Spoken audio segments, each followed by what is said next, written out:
अस्सलामुअलैकुम फ्रेंड्स, कैसे हैं आप सब। मैं उम्मीद करती हूँ आप सब खैरियत से होंगे। तो दोस्तों, आज की इस वीडियो में मैं आपके साथ कुछ ऐसी रेसिपी शेयर करने जा रही हूँ जो कि सर्दियों की सौगात है, मतलब कि मछली की रेसिपी मैं आपके साथ शेयर करने जा रही हूँ। तो वीडियो को शुरू करने से पहले मैं आपसे गुजारिश करती हूँ कि अगर आपने हमारे चैनल को सब्सक्राइब नहीं किया तो काइंडली सब्सक्राइब कर दें और साथ ही दिए गए बेल आइकन को भी प्रेस कर दें ताकि हमारी न्यू वीडियो का नोटिफिकेशन बर वक्त आपको मिल सके।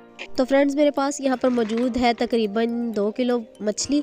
इसे मैंने अच्छी तरह से पहले ही वॉश करके रख लिया हुआ था। अब मैं इसके लिए मसाला बनाने लगी हूँ। सबसे पहले मैंने यहाँ पर 1-1.5 कप बेसन ले लिया है, उसे मैंने छान लिया था। अब इसमें मैंने नमक शामिल कर दिया है, सूखा धनिया शामिल कर दिया है, कुटी हुई लाल मिर्च शामिल कर दी है, हल्दी चुटकी भर ताकि उसका कलर जो है ना वो ठीक आ जाए।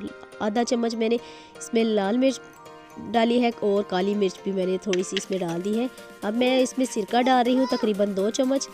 थोड़ा सा मैंने चिली सॉस डाला है और थोड़ा सा ही मैंने सोया सॉस डाल दिया है।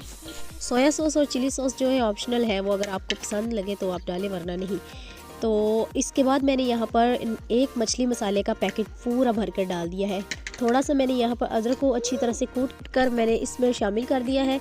अब मैं इसमें तकरीबन आधा गिलास पानी डालूंगी और इसका बैटर बना लूँगी।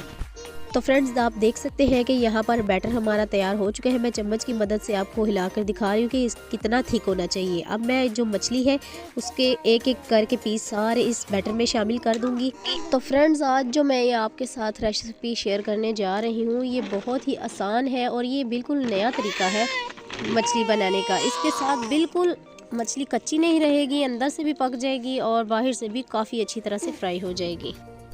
तो मैंने यहाँ पर सारा मसाला लगा के रख दिया है। अब मैं इसको 1 घंटे के लिए मैरिनेट होने के लिए रख दूँगी। तो जी दोस्तों, यहाँ पर जो मैंने मैरिनेट होने के लिए मछली रखी थी, इसे मैंने फ्रिज से निकाल लिया है और अब मैं इसे फ्राई करूँगी।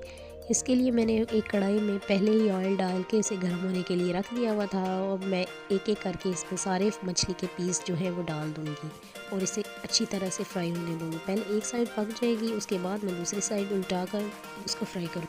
तो फ्रेंड्स, आप देख सकते हैं माशाल्लाह से कितनी ही ज़बरदस्त हमारी फ़िश फ्राई हो चुकी है। यहाँ पर मैंने इसे डिश आउट कर लिया है और मैं आपसे गुजारिश करती हूँ कि आपको अगर हमारी इसी तरह की वीडियो चाहिए तो मेरे चैनल को सब्सक्राइब करें। तब तक के लिए अल्लाह हाफ़िज़।